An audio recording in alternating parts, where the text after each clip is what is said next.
cinta, sungai-sungai tak dapat menghanyutkannya.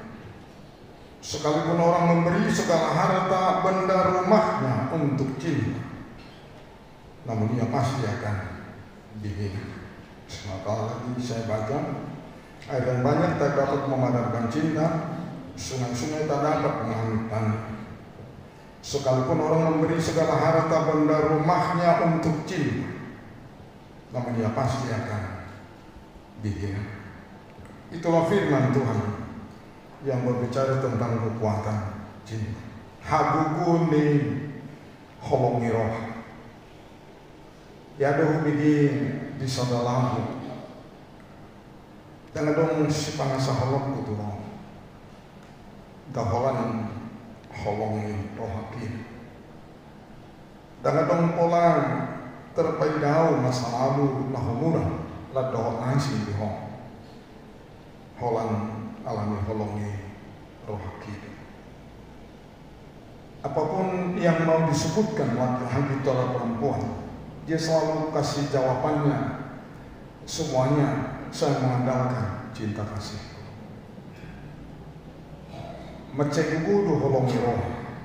Bahkan kitab Amot menyebut kekuatannya bagaikan kekuatan maut.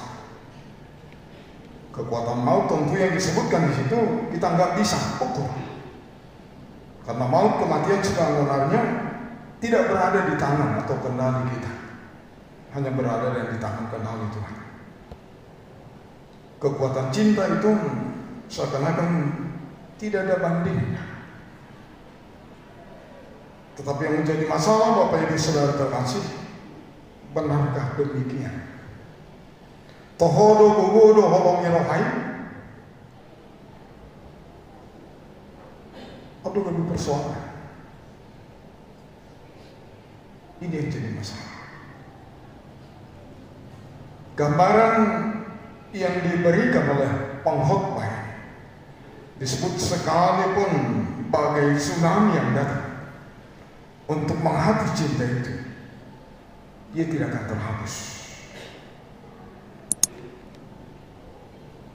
Tidak akan terhapus. Bagaimanapun besarnya sungai, meluapnya sungai besar, untuk menghanyutkan rasa kasih, rasa cinta kasih itu tidak akan terhapus.